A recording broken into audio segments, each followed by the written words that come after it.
Welcome to news అడ్డా.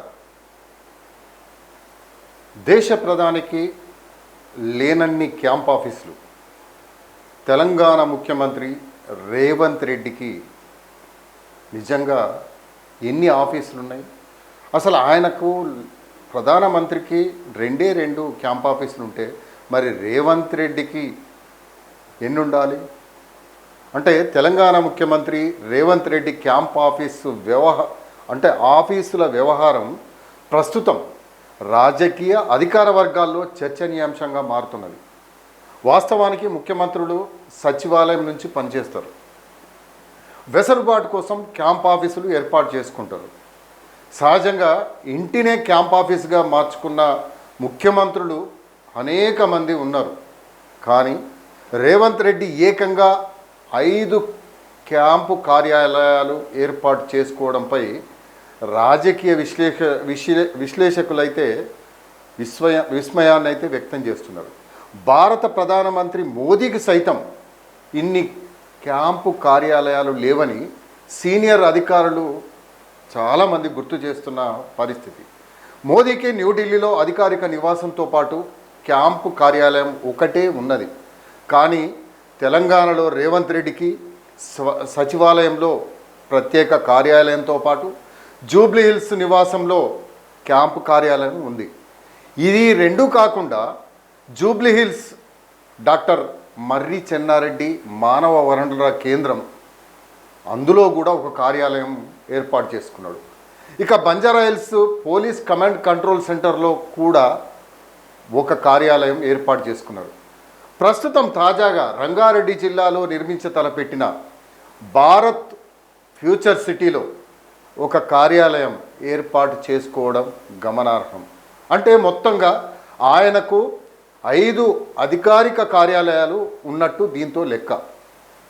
మాజీ ముఖ్యమంత్రి K Chandrashekar Rao కూడా ఇన్ని క్యాంపు కార్యాలయాలు అప్పట్లో లేవని సీనియర్ అధికారులే తేల్చి చెప్తున్నారు. ఆయనను మించి రేవంత్ రెడ్డి క్యాంప్ ఆఫీసులను ఏర్పాటు చేసుకుంటున్నారని ప్రకటిస్తున్నారు, పేర్కొంటున్నారు. ఆయన వెసులుబాటు రీత్యా ఎక్కడికక్కడ క్యాంపు కార్యాలయాలు పెట్టుకున్నా అక్కడ సమీక్షలకు వెళ్ళడానికి సీనియర్ అధికారులు తీవ్ర ఇబ్బందులకు గురవుతున్నారనేది జగమెరిగిన సత్యం.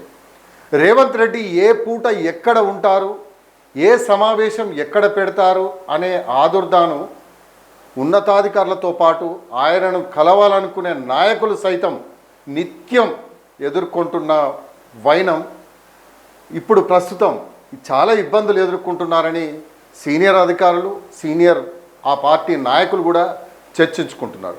ఎక్కడ సమీక్ష ఉంటే అక్కడికి అధికారులు కట్టగట్టుకొని పోవాల్సి వస్తున్నదని అంటున్నారు.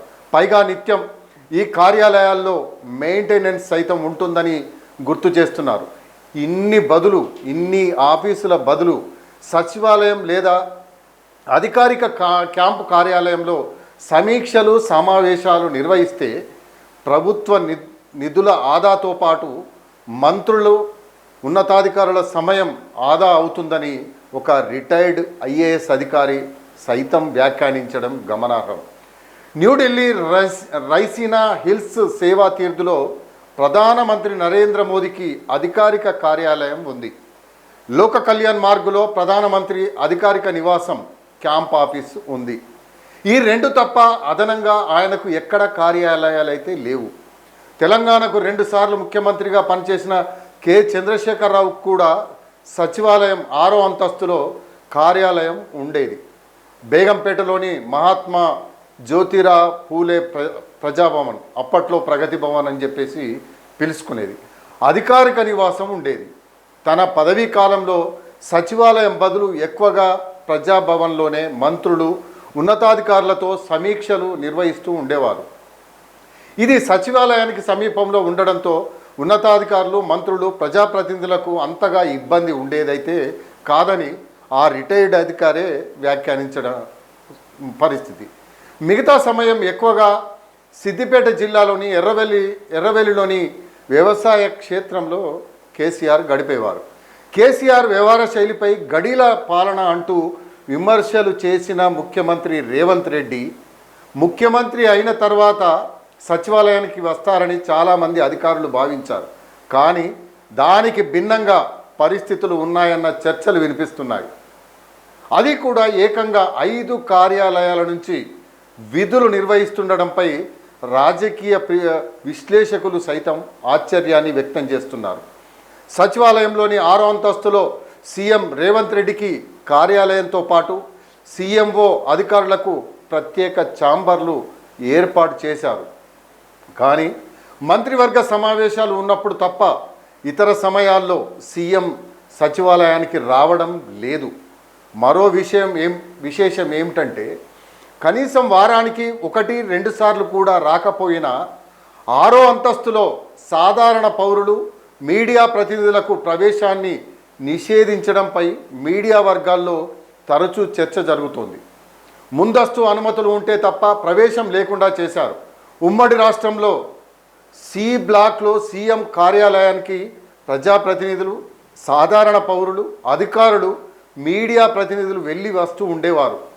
కానీ ఇప్పుడు అటువైపు వెళ్ళడం అసాధ్యంగా మారింది. నూతన సచివాలయం నిర్మాణం చేసిన తర్వాత కేసీఆర్ హయాంలో అమలైన విధానాలనే రేవంత్ రెడ్డి కూడా కొనసాగిస్తుండడంపై తీవ్ర స్థాయిలో విమర్శలు వెల్లువెత్తుతున్నాయి. సాధారణ ప్రజలే కాదు, పార్టీ కార్యకర్తలు, నాయకులు సైతం తీవ్ర అసహనం వ్యక్తం చేస్తున్నారు. కేసీఆర్ హయాంలో గడీల పాలన, నియంత ఫామ్ హౌస్ సీఎం అని పలు రకాలుగా విమర్శించి మరి ప్రస్తుతం మనం చేస్తున్నదేంటి అంటూ పలువురు సీనియర్ కాంగ్రెస్ నాయకులు అంతర్గత సంభాషణలలో మండిపడుతున్న వైనం. ప్రగతి భవన్ ముందు రోడ్డుపై ఉన్న ఇనుప కంచెను బద్దలు చేశామని చెప్పుకుంటున్న రేవంత్ రెడ్డి సచివాలయం, మిగతా కార్యాలయాల్లో చేస్తున్నదేమిటనే ప్రశ్నలు తలెత్తుతున్నాయి. ముఖ్యమంత్రిగా మంత్రులు, ఉన్నతాధికారులు, ప్రజాప్రతినిధులు కార్యకర్తలకు అందుబాటులో ఉండాలి.